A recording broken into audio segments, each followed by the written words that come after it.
but most of the footpaths are sort of just mud and just boulders and rock. But this particular track, which leads from what we perceive as the ceremonial site, actually goes into a cave, doesn't it? A bit further up.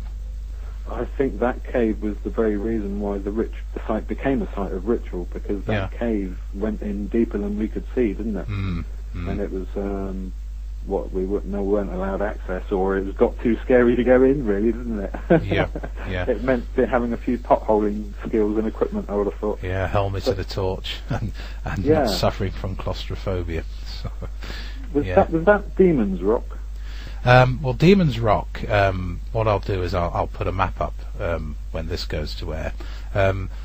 The actual area is called World's End. Now, why it's called World's End, I've done a bit of research there. Some people say, and it's not totally accurate, that's how far the Romans went.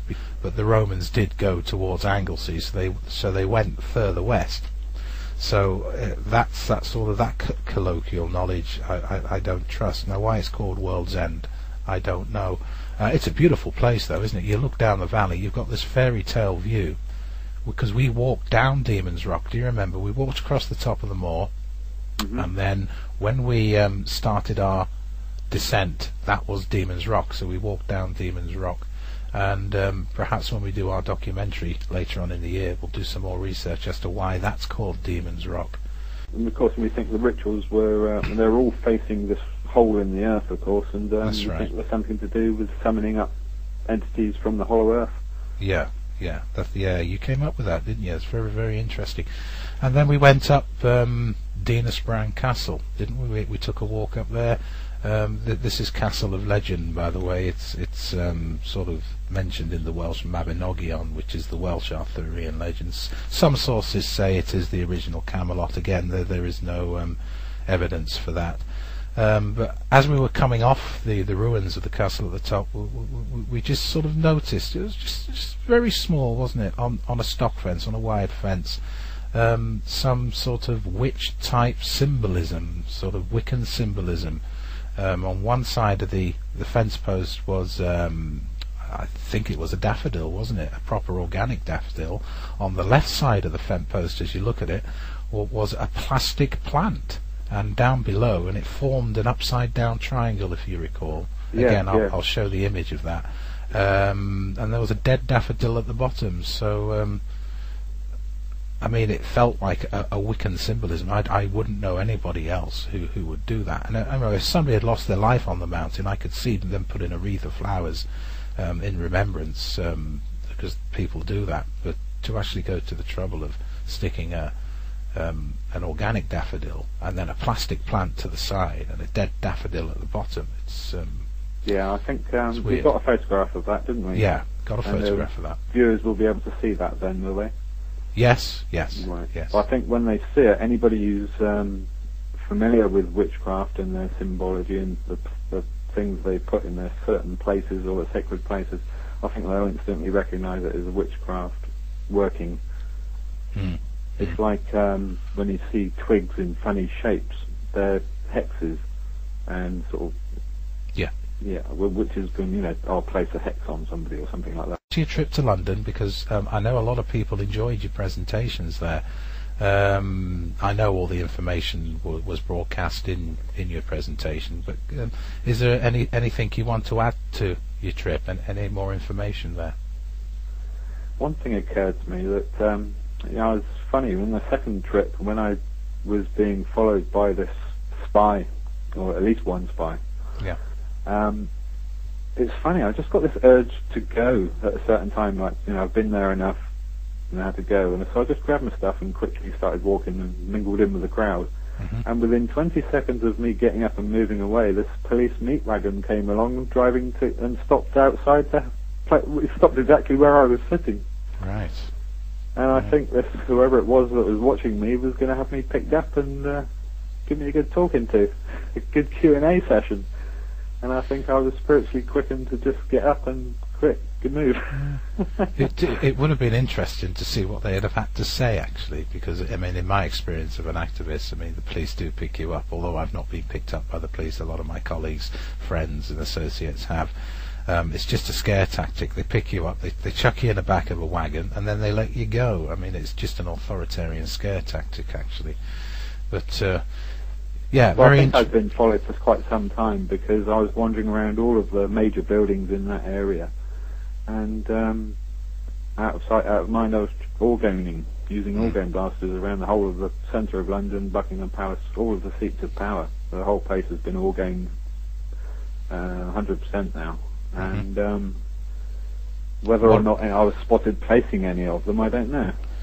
Well, I've noted. I mean, the British Isles is full. It's jam-packed full of closed-circuit TV. Every single town now has CCTV, so they can track your every move. And I dare say, if you had driven up from Bournemouth, where you live, and then sort of went on the motorways, the main roads, you could have been easily tracked by the cameras on the roads.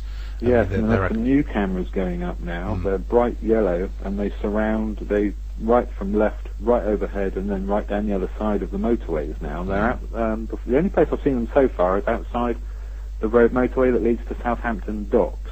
Right.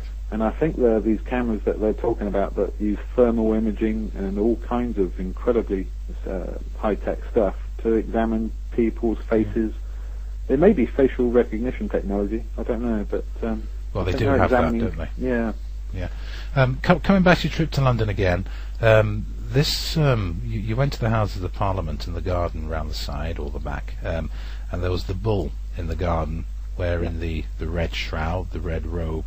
Now, if anybody had been listening and watching this presentation, I mean, that particular instance and the photographs you sent in would say to an intelligent person, yes, there is something really weird going on here. Why would they dress this bull in a red shroud? I mean, that's occultic. It's definitely occultic. And to have that happen in our halls of power is very, very worrying. Well, if it was done publicly and filmed whilst in process, people would be alerted to it and actually shocked to the point of voting these people out of power, wouldn't they? They wouldn't want people involved in this kind of scenario behind the scenes in control of the nation. Yeah, and just dressing a bull up in a red robe's just the mere tip of the iceberg, no doubt. And there's actually a tree on that robe itself. Yes. It's hard to spot, but when you zoom in, you can see the tree on the robe itself. Okay, very interesting, mate. We'll go straight to your presentation now, and it's great to talk to you again, Stu, and I look forward to doing this documentary with you in the future. And thanks very much indeed, Stu. Hi, I just hope all the listeners enjoy it. Hello to all Edge listeners, this is Stuart Harrison, UK correspondent. The subject tonight is the biblical dust of the earth. I came across a website recently that contained a revelation revealing just exactly what the dust of the earth is, as mentioned in Genesis chapter 3, verses 14 and 15. These two verses tell us far more than we have ever paid attention to, and I believe they contain an important key that unlocks a great truth when it comes to the subject of aliens, demons, fallen angels and their kind.